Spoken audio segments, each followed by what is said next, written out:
Raytheon and General Dynamics. They're supporting these companies that then get huge Pentagon contracts and use taxpayer money to engage in violence and war around the globe. Often, these weapons are supplied to foreign governments in the name of peace, like Saudi Arabia, which received weapons from the US government and used them to indiscriminately attack civilians in Yemen during years of civil war. Funding this spread of war and an increase in nuclear weapons shows that BlackRock constantly skirts its own commitment to human rights. So does its engagement with authoritarian governments.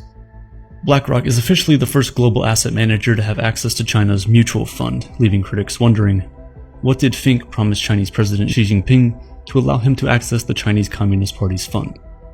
To be fair, BlackRock isn't the only investment company out there looking to do business with China, but because of its widespread power, it's been the most successful in gaining a foothold in the controversial territory, which is surprising, especially for a US company. This power also made it a major player in the war in Ukraine. As we saw in China, despite its emphasis on ESG investing, BlackRock has a tendency to overlook human rights in favor of monetary gain. It's been investing in Russia's most prominent companies for years. The British pensions that BlackRock controls alone have contributed $630 billion to Russia.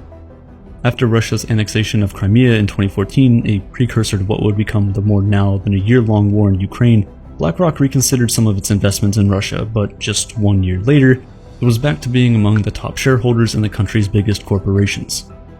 Even when it became clear that Russian President Vladimir Putin was planning an invasion last year, BlackRock didn't budge, and like most other Western firms, it did, eventually, pull assets out of Russia once the war started, but think about all the money it flooded into Russia over the years.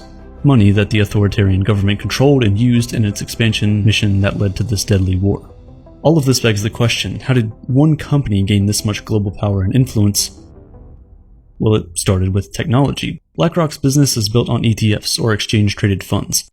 An ETF contains diversified investments to reduce an investor's risk. Rather than buying stock in a single company, you're investing in a fund that buys stocks, commodities, and other securities.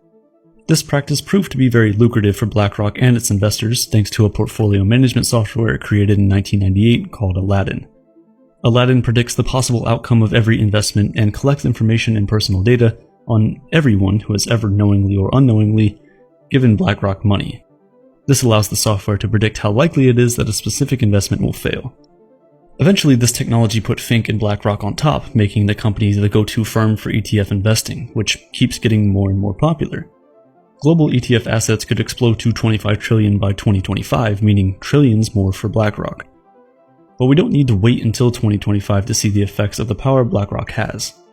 Right now, BlackRock oversees assets worth 10% of the entire world economy. Companies like Fox, Comcast, and Disney have to